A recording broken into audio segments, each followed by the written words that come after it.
Welcome to the Everything Everywhere Travel Writer Podcast. Join award-winning freelance journalist Joan Matsui. Each week, you'll hear guests from all walks of life share their travel stories, tips, and advice on a variety of travel-related topics.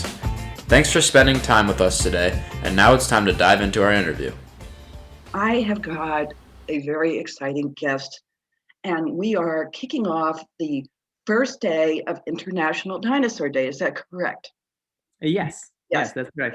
My guest today is Nizar Ibrahim. You have a very exciting job. You are a vertebrate paleontologist, and you are also a National Geographic explorer. How much more exciting can we get than that? And I'd love to know, first of all, I have a couple of questions. What does it mean to be a National Geographic explorer? Tell me a little bit about this. Well, National Geographic, of course, is a giant in the world of exploration and science communication. So when I was approached to become a National Geographic explorer, it was fantastic, because National Geographic has this very long and proud history of groundbreaking discoveries and, amazing programming, and of course, the National Geographic magazine. And so, having the support of National Geographic in my research has been, an incredible asset. The interesting thing is that wherever you travel in the world, whether you're traveling to the Sahara Desert or, most people recognize the National Geographic logo, because it's such a global brand. People know it from television or from the magazine or, you name it. And so when people hear that you're working with National Geographic, it always helps. National Geographic is kind of like an ambassador that crosses borders and religions and cultures all around the world. And that's pretty impressive. Yeah. It is definitely impressive. What are we celebrating? I want to tell everyone about Dinomania, which is DINOMAYNIA.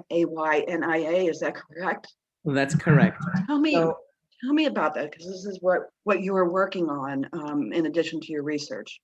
Yeah, so Dinomania is essentially a month-long celebration of dinosaurs and the ancient worlds they lived in. We have this deep-seated fascination with dinosaurs. And so in some ways, we're always in a state of dinomania, right? When the latest Jurassic Park or Jurassic World movie comes out, it breaks all the records. Dinosaur exhibits in museums are incredibly popular. So National Geographic decided to celebrate dinosaurs with Dinomania. And so there's a Dinomania website where people can find descriptions of the many, many incredible dinosaur books that National Geographic Kids has published. There's a dino design contest. There's lots of information on dinosaurs. So it's a great resource for young people. And as you know, young people in particular have a real interest in dinosaurs. I think it has something to do with this innate curiosity about the natural world we are all born with. It's just that some of us kind of lose it as we grow older, but kids almost universally all have it, right? And what could be more exciting and more interesting than dinosaurs, real life dragons, essentially. What is it you think that makes them so appealing to children? One of my, now I have to admit, I watched Jurassic Park, and I really did enjoy the anime, the movie and the setting. And I thought it was a fascinating movie. But I do have to admit that when some of those large creatures came, trotting in, they tend to be a little bit frightening looking. What is it, do you think, that is so fascinating about dinosaurs? And the other thing is, in your line of work, I'm sure that, you realize that dinosaurs can be sort of frightening to children. What do you and National Geographic do to make these creatures less frightening to children? Well, I think when kids learn about dinosaurs in books, for example, right? They learn all these dinosaur names by heart, which is something that many kids do. They can. You take a kid to the museum and they'll point to the dinosaurs and go like, "Oh, that's a Triceratops, and that's a Tyrannosaurus Rex, and that's a Stegosaurus." I think that in some ways, the fact that dinosaurs are extinct, kind of makes them safe. So they look menacing and they're ferocious looking. I also think, and some people have suggested that in the past, that by learning their names and all this information about these dinosaurs, the kids kind of exert a form of control over these animals, right? Right. especially because they often know more about these animals than their parents do, you know, so it also comes Sure. with a real feeling of, oh my God, I know something that my parents don't, right? So I think that's a really important factor. And so I think when you encounter these animals on the pages of books, it's, you know, they're not terrifying. It might be terrifying to see them in a scary movie or something like that, right? Where people work with the, you know, special effects and you have the sudden appearance of some ferocious predator. But when you learn about them in books and you learn about how dinosaurs are found and how people put together the bones and so on, fear is not one of the big feelings that kids experience. It's a sense of wonder, a sense of awe, real curiosity about the scientific process and about just how we know that these animals actually existed and what they looked like. And so, you know, dinosaurs are just an incredible gateway into the world of science for kids, you know, because it's all in there: biology, geology, anatomy, you know, you name it, it's in there. As to the question of why dinosaurs in particular, I think that's a difficult question to answer, because some people just say, well, it's because they're big and extinct. But there are other extinct animals that are not nearly as popular as the dinosaurs. You know, there are many other extinct animals. Even mammoths, you know, are not nearly as popular as dinosaurs, for example, you know, and they're quite well known and you see them in museums. Also, I think that size is not the only factor, because some of the most popular dinosaurs with kids are things like the velociraptor, right? You know, these small predatory dinosaurs you also see in the Jurassic Park movies. They're not particularly big. They would weigh less than a person. In fact, velociraptor was even smaller than in the movie. It was really, really small. And so it's not just size. I think there's something about dinosaurs and, you know, they're alien looking. That's for sure. In a way that a mammoth isn't. You know, a mammoth still Right. looks like an elephant in many ways, right? Mhm. But a velociraptor looks, and we now know that velociraptor looked quite bird-like with feathers and so on, but it still looks really alien, right? And then there are other dinosaurs, big long-necked plant-eating dinosaurs like Diplodocus or you know, Brachiosaurus, and they just look like extraterrestrials from some faraway planet, right? Right. It's nothing like a Brachiosaurus alive today. And so I think it's different factors. It's not just, you know, the size, it's not just that they are extinct. They have this unique combination of different features that just make them irresistible. And not just to kids, you know, if you look at the people watching the Jurassic Park movies or going to see dinosaur exhibits, you have a whole, you know, an entire cross-section through society. Everybody loves them, you know. They are, I mean, they are fascinating creatures. There's just no way around it. Tell me a little bit more about your background, because I know I jumped right into this because I was so excited to talk to you about it. But I'd like everyone to know more about you and what you do and how you got into doing what you're doing right now as a researcher, but how it also led you into National Geographic, doing what you're doing. Sure. My interest in dinosaurs and science in general started with a book. And that's kind of a nice, you know, link to the Dinomania celebration, which is a lot Yes. about dinosaur books from Nat Geo Kids. So when I got this book on prehistoric animals, I just discovered this entire lost world that had been, you know, hidden from me before. You know, I had Yes. no idea these places and these animals existed. And so you just see these incredible creatures. And I was hooked. And I decided there and then that I would become a paleontologist. So it was a childhood dream and obsession, I should say. And there are different pathways to become a paleontologist. Some of us go down the geosciences route, so, you know, studying geology, you know, the science of rocks, and fossils are found in rocks. Others go down the biosciences pathway, so, you know, biology, anatomy, you know, which are all very important. If you want to reconstruct animals, you need to know anatomy. I combined the two, so I studied geology and biology, and then got a PhD in paleontology. And paleontologists rarely get paid just to work on dinosaurs. So some of us teach in anatomy departments, you know. Not like a specialty, right? Yeah, I've done a lot of human anatomy teaching, including, you know, dissecting human cadavers, explaining anatomy to students. Then there are, of course, a few people working in museums, and they might, you know, spend much of their time just working on dinosaurs. But typically, you know, we do a wide range of different things. So it's a job that I really enjoy doing. It never gets boring. So I had this childhood obsession of becoming a paleontologist, but it ended up being so much more than just dinosaurs. You know, as I said, I got opportunities to work on human anatomy and science communication. I got to nourish my passion for travel. I always wanted to travel to far-flung corners of the world. That's another thing I used to do when I was very young. I used to look at books and especially maps of the world, and I would look at all these enigmatic, mysterious places like, I don't know, Timbuktu or, Right. Patagonia or the Gobi Desert. I always wanted to go and visit these places one day. And now I get to do that in search of ancient dragons. I mean, it doesn't really get much better than that. That's one of the things that I just want to back up again a little bit. I'd like to know what research has led up to what you're doing now with Dinomania. First of all, where are some of the places you've traveled, and what research led you to where you are right now with Dinomania? When I was trying to find out where exactly I would go digging for dinosaurs, I essentially just looked at a map of the world, basically, and tried to figure out where our ultimate frontiers in paleontology lie. And it became clear pretty quickly that much of what we know about dinosaurs and the age of dinosaurs is based on discoveries from places like North America and Europe, right? So our dinosaur narrative is in many ways a Western vision of dinosaurs, right? And all the famous dinosaurs, or most of them, like T-Rex and Triceratops and Stegosaurus, are known from the United States. It's kind of a biased story.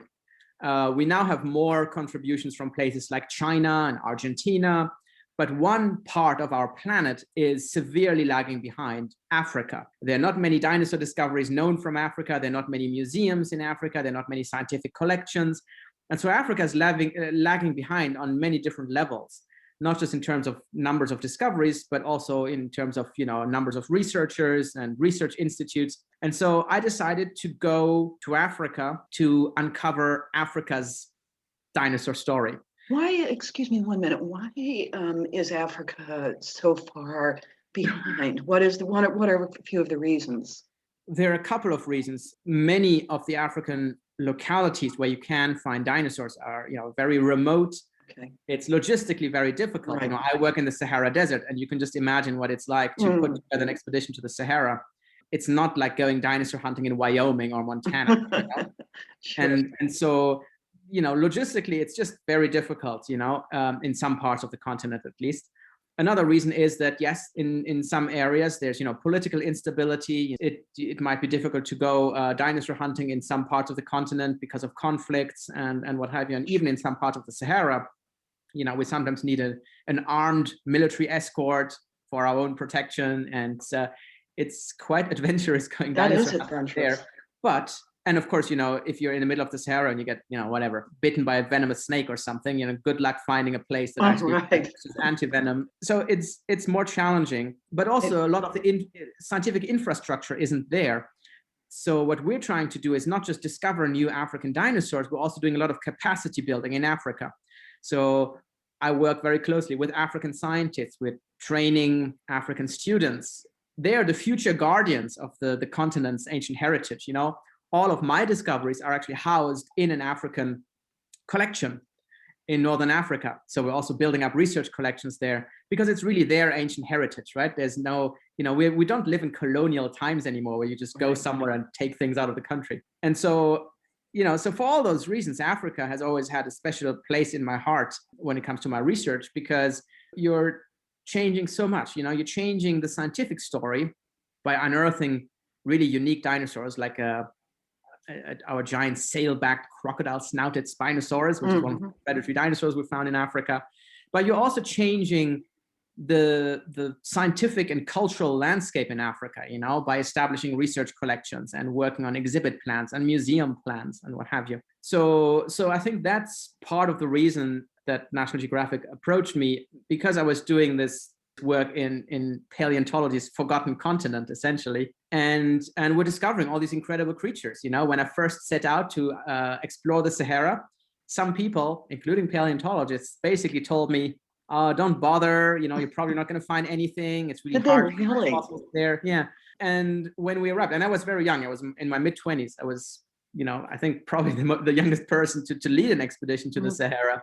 And it was kind of a daunting prospect, like how can I do this and be successful? And we found a treasure trove of fossils. We found, incredible creatures, and we resurrected an entire lost world. And so National Geographic has been a part of this for the last few years, and that has certainly helped me put Africa's age of dinosaurs on the big stage, and really make sure people notice and learn more about Africa's dinosaurs. And so, yeah, it's been a really exciting and very successful story so far.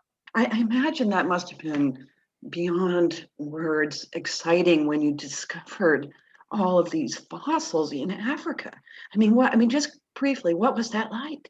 What was that excitement for someone in your line of work to go there to virtually uncharted areas and find all of this?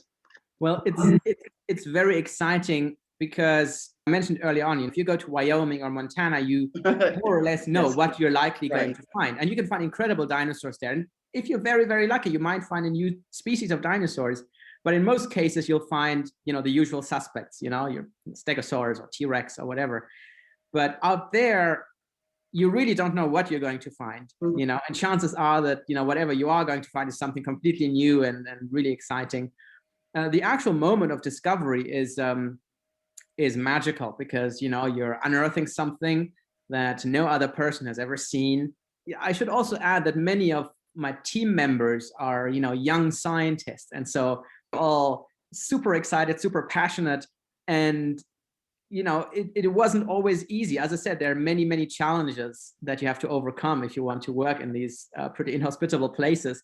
And so if you then end up finding something amazing, especially something that kind of rewrites the textbooks, obviously, everybody gets very, very excited. It's been, a real privilege being able to go to these places where in some cases nobody else has ever been before. And it really feels like raw, like raw, pure exploration. You know what I mean? Mm-hmm. Because all too often when we're doing research projects, it's one of those things where if you approach traditional funding bodies, for example, for financial support, they don't like to take risks, right? So they want to know more or less what you're going to find. But of course, then it's not real exploration. Real exploration is if you don't know what you're going to find. Right. If you go in there, you're looking at the idea that you have the idea that you might or might not come out with something really exciting or what you're looking for.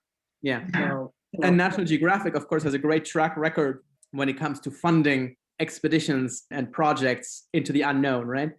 And you kind of think that it's a high risk approach, but it's not, because the reality is whatever we are finding, it's always something exciting. We never came back empty-handed. And so, I think we need more of that. We need more pure exploration, with no strings attached, where you can just go out and uncover new things. That's how most of the incredible, most of the most amazing discoveries were made. That's very, very exciting. I'm not a scientist by any means, but I've always been very interested in the sciences. One of the questions that I've got for you is, why are dinosaurs so important to us today? What role have they played in our evolution, and what can we learn from their existence and their demise? Dinosaurs, represent one of nature's biggest success stories. They were completely dominant for, a very long period of time, close to 180 million years, something that we're never going to achieve. So that already makes them very interesting, scientifically speaking. But exploring the world of dinosaurs can also teach us very important things about the present and the future. If you look at the big topics that interested in and concerned about in, today, they include things like climate change, sea level rise, extinction events, biodiversity loss. And as you may know, we are almost certainly in the middle of a mass extinction right now. And this one is a human-made mass extinction, right? It's not a meteorite. It's not. When we travel back in time to the age of dinosaurs, for example, we can see all of those things unfold. The time of, our Spinosaurus, our big sailback dinosaur, for example, from Africa, was a time of massive global warming. No ice on the poles, very high sea levels. If you want to understand how these things play out in the long term, you have to travel back in time. You have to become a time traveler, which is what I like to say is basically what a paleontologist is, a time traveler. If we want to look at extinction events, again, we have to travel back in time to understand, what the long-term effects are of vegetation loss, forest loss, you name it. So traveling back in time is really important if we want to tackle all of this and want to make sure that we don't go extinct. Many of the dinosaurs did. There's a lot we can learn from the age of dinosaurs. And then, of course, there's so many scientific questions that, drive our research. For example, if we didn't know anything about dinosaurs, we might assume that the biomechanical limits to size, a really fundamental thing in life, is basically the largest size that mammals achieved, right? But we know that some dinosaurs are much, much larger. Some dinosaurs weighed 80 or 100 tons. That's just the weight of an entire herd of elephants, right? Right. So they really push the boundaries of biomechanics. Or flight is another example. If you look at the largest birds, you might assume that that's kind of the limit we have for wingspan in flying animals. And then we have giant flying reptiles, pterosaurs, which achieved wingspans of 10 meters, 30 feet or more, right? And so, there are really fundamental questions of biomechanics and so on that we can answer by looking at dinosaurs and animals that lived alongside the dinosaurs. And sometimes you can learn from extinct animals in surprising ways. Some dinosaurs had incredibly sophisticated bone structure, where their bones had just the right mixture of strength and weight reduction, right? Or in these flying reptiles I mentioned just a moment ago, they had bones with very thin bone walls and little spokes, a bit like in a bicycle, inside the bones that provided stability while reducing the weight. And you look at this and you go like, oh my God, this is more sophisticated than anything we have come up with in our designs for buildings and planes and what have you. So there's so many things we can learn from the past, from the architecture of a vertebra of a flying reptile to our understanding of mass extinctions. It's really fundamentally important. Now we are getting down to the wire here, and I'm doing what I typically do in an interview. I could sit and talk for hours about this, but I would like everyone to know more about Dinomania. Tell me about what's on the agenda. Can you reveal any secrets about kids can tune in? Tell me a little bit more what lies ahead. The Dinomania website is probably the best hub for anything related to Dinomania. We've already done a bunch of things. I just did an interview with the Scouts the other day. We've got lots of interviews coming up. Kids can discover many, many incredible dinosaur books on the Nat Geo Kids Books website. I worked on some of them, so I can highly recommend them. And there are things like a Design a Dino contest, lots and lots of information on dinosaurs, the latest research. So there are plenty of things to discover there. And as I said, from there, I would really suggest that you kind of take the next step and use some of these books to really feed the Dinomania in your kids. Yes. Because as I said, this is how it all began for me.